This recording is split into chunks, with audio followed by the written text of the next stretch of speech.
श्री असाउद्दीन ओवैसी। बहुत शुक्रिया sir. Speaker sir, मैं ये वक्फ तरमीमी बिल की मुखालिफत में खड़ा हुआ हूँ। किसी एक शायर ने बड़ा अच्छा कहा था, जब भी ज़मीर और ज़र्फ का सौदा हो दोस्तों, जब भी ज़मीर और ज़र्फ का सौदा हो दोस्तों, कायम रहो हुसैन के इनकार की तरह। सर, ये वक्फ तरमीमी बिल भारत के गयूर मुसलमानों के ईमान पर, इबादत पर एक हमला है।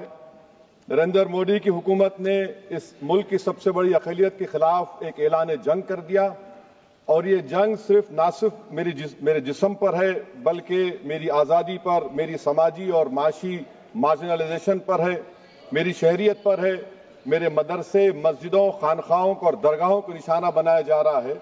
और ये हुकूमत सच्चाई को नहीं बयान कर रही है कि ये तरमीमी बिल से मुसलमानों का तहफ़्फ़ुज़, तरक्की और गुर्बत का खात्मा होगा। ये सरासर झूठ है। सर, अगर आप आइन के आर्टिकल 14 को देखेंगे तो उसमें लिखा हुआ है इक्वल प्रोटेक्शन। अब आप देख लीजिए सर कि हिंदू, सिख और जैन को और बौद्ध को उनके एंडोमेंट में तहफ़्फ़ुज़ मिलेगा, क्योंकि उनका एंडोमेंट बाय यूजर बरकरार है और उनका एडमिनिस्ट्रेशन उनके हाथ में होगा कि गैर हिंदू या गैर उनके मजहब का आदमी दान भी दे सकता है उनके लिए, और एंडोमेंट बोर्ड का तहफ़्फ़ुज़ भी मिलेगा, क्योंकि उसके ऊपर ओवरराइडिंग क्लॉज अप्लाई नहीं होगा, लिमिटेशन का कानून उस पर अप्लाई नहीं होगा। उसके बरक्स ऑपोजिट आप देख लीजिए, मुस्लिम वक्फ को वक्फ बाय यूजर निकाल दिया गया। एक मुस्लिम वक्फ की जायदाद पर कब्जा होगा, लिमिटेशन लगेगा तो जो एनक्रोचर है, जो खाबिज है, वो रातों रात मालिक बन जाएगा और एक गैर मुस्लिम वक्फ बोर्ड को एडमिनिस्टर करेगा। ये आर्टिकल 14 के इक्वल प्रोटेक्शन का वायलेशन। अब आर्टिकल 14 में सर इक्वालिटी बिफोर लॉ भी है, और उसका कैसा वायलेशन हो रहा है कि कोई आर्बिट्ररी स्टेप नहीं ले सकता और कोई भी ऑफिशियल किसी भी तरीके से गलत आर्बिट्ररी फैसला नहीं लेगा। यहां पर आप एक डेजिग्नेटेड ऑफिसर को रखकर वो फैसला लेगा कि ये जायदाद वक्फ की है, गवर्नमेंट की है। क्या ये प्रिंसिपल्स ऑफ नेचुरल जस्टिस के खिलाफ नहीं है, जिसका तकर्रुर एग्जीक्यूटिव करती है? ये हमारे theory of separation of powers, Bharat के आइन का बेसिक स्ट्रक्चर का हिस्सा है। क्या इसका वायलेशन नहीं है? सर, आर्टिकल 25 का वायलेशन कैसे है कि आप मुसलमानों से वक्फ बाय यूजर छीन रहे हैं और फिर आप कर्ब कर रहे हैं वक्फ वाल औलाद को, मगर वहीं पर दूसरे धर्म के मानने वालों को उनके मजहब पर चलने की पूरी इजाजत है। लफ्ज जो आर्टिकल 25 में इस्तेमाल हुआ सर, वो इक्वली एंटाइटल्ड, यहां पर मुसलमानों के इक्वल एंटाइटल्ड नहीं हो रहा। अभी हम गृह मंत्री का, वजीर दाखिला का यहां पर उनका हमने तकरीर सुनी, यहां पर वो ये कहते हैं, वजीर दाखिला, शायद वो कटमुल्ला की जबान ना कह दें, वजीर दाखिला कहने पर वजीर दाखिला ने अपने बयान में कहा कि बोर्ड और काउंसिल जो होगा वो माने वक्फ इस्लाम से अलग है। सर, अगर ये बात सच है आपकी, तो फिर आपको ये कानून बनाने की जरूरत ही नहीं है।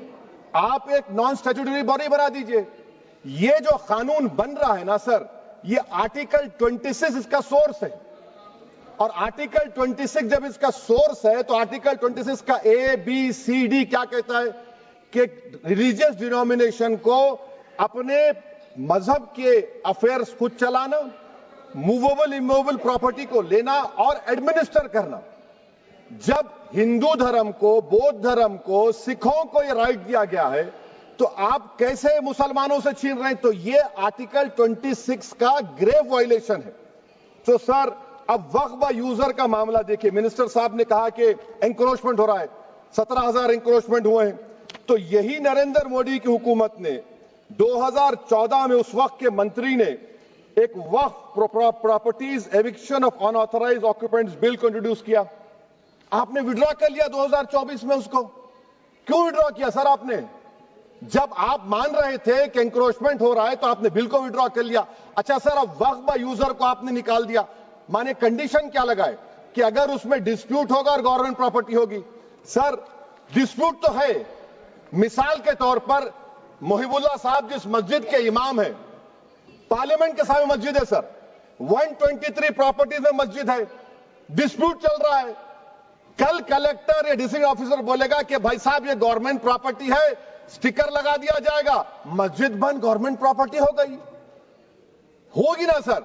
अब ये बताइए, आप जब से यहां पर पूरे बीजेपी रूलिंग पार्टी हमको ज्ञान दे रहे हैं कुछ नहीं होगा, कुछ नहीं होगा, मैं दलील के साथ बता रहा हूं आपको, ये मस्जिद दिल्ली गवर्नमेंट बोलती हमारी है, वक्फ दिल्ली वक्फ बोलता हमारी है, तो सर वक्फ बाय यूजर, अगर मैं अपनी गवर्नमेंट के खिलाफ वक्फ बोर्ड वक्फ बाय यूजर इस्तेमाल नहीं करेगा तो क्या है सर? अच्छा, ये अमेंडमेंट जब हो जाएगा तो मुझे कहने दीजिए सर, सिर्फ प्राचीन मंदिरों की हिफाजत होगी, मस्जिदों की नहीं होगी।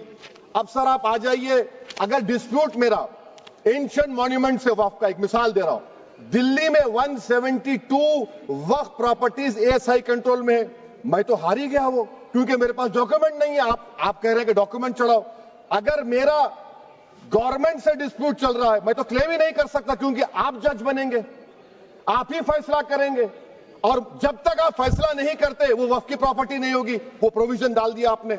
अच्छा, अगर मेरा डिस्प्यूट एनक्रोचर से होगा सर, तो एनक्रोचर में तो आपने तो 107 को डिलीट कर दिया, आप रातों रात खाबिज को, एनक्रोचर को मालिक बना रहे हैं। सर मैं ये पूछना चाहता हूं आपके जरिए हुकूमत से, एक मुंबई में एक बहुत बड़े दौलतमंद है,